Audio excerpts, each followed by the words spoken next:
আমার শাশুড়ি মায়ের অন্ধকার ঘর এবার তার দুই ছেলে আলো করে দিল। হ্যালো এভরিওয়ান, আসসালামু আলাইকুম। কেমন আছেন আপনারা সবাই? তো আশা করি সবাই ভালো আছেন। তো দেখেন, এই যে আপনাদের সঙ্গে তো সব ভিডিও কম বেশি শেয়ার করি, তো এই ভিডিওটা আপনাদের সঙ্গে শেয়ার করে ফেলতেছি। কারণ হলো আমার শাশুড়ি এত বড় বাড়িতে একাই থাকে, তো বর্তমান কিন্তু লোডশেডিংয়ের অনেক সমস্যা চলতেছে। আর এই বাড়িটা পুরানো হলেও কিন্তু অনেক বড় একটা বাড়ি, অনেকটা জায়গা নিয়ে, অনেকটা এরিয়া নিয়ে, যেহেতু আমরাও এখানে থাকি না আর আমার দেবরও মাঝে মানে আসে প্রতিদিনই, কিন্তু উনিও হচ্ছে শহরে বাড়ি করছে, সে সেইখানেই থাকে। তো মোটামুটি আমার শাশুড়ি মা বাড়িতে একাই থাকে, মাঝে মধ্যে আমার ননদরা আসে। তো যাই হোক, এই যে আমার শাশুড়ি মেয়ের ঘরের মানে একা একা একা বোকা, একা থাকলে কিন্তু একটা মানুষ এমনি অসহায় হয়ে যায়, তারপরও যদি কারেন্ট চলে যায় তখন কিন্তু আরও অসহায় অসহায় লাগে। আমার কাছে কিন্তু এরকমই লাগে।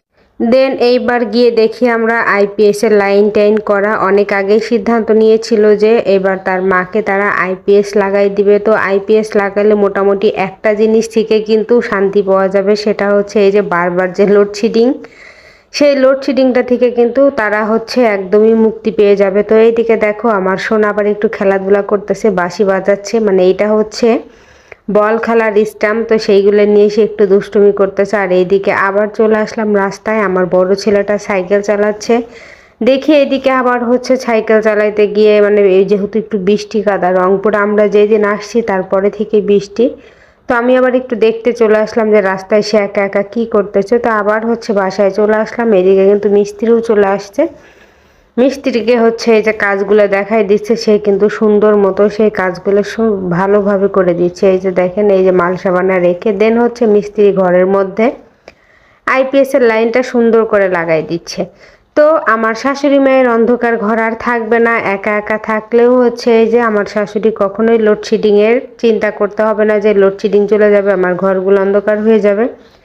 এইদিকে হচ্ছে আপনাদের ভাই আবার ঘুমাচ্ছিল, এই যে আমি দেখতেছিলাম যে কারেন্ট চলে গেছে, এখনো আইপিএস ঘোরাঘুরি করতেছে, মানে ফ্যান চলতেছে। আমাদের বাসায় কিন্তু অনেক আগেই আইপিএস। আর সবচেয়ে বড় কথা হলো কারেন্ট চলে গেলে আমার সবচেয়ে মানে অসহায় লাগে, পৃথিবীর সবচেয়ে বড় অসহায় লাগে আমার কাছে কারেন্ট চলে গেলে, মোবাইলে এমবি না থাকলে আর টাকা না থাকলে। আর সেইখানে তো উনি মুরব্বী মানুষ, একা একা বাসায় থাকে, যদি লোডশেডিং হয় উনি কি করবে, কেমনে কার সঙ্গে কথা বলবে। তো ভিডিওটা ভালো লাগলে অবশ্যই লাইক কমেন্ট শেয়ার করবেন আর আমাদের পাশে থাকবেন। এই যে রাত হয়ে গেছে, এই যে অন্ধকার ঘর আলো করে ফেললাম। তো ভিডিওটা কেমন লাগলো অবশ্যই কমেন্টস করবেন। আর এই যে আমার শাশুড়ি মার পুরা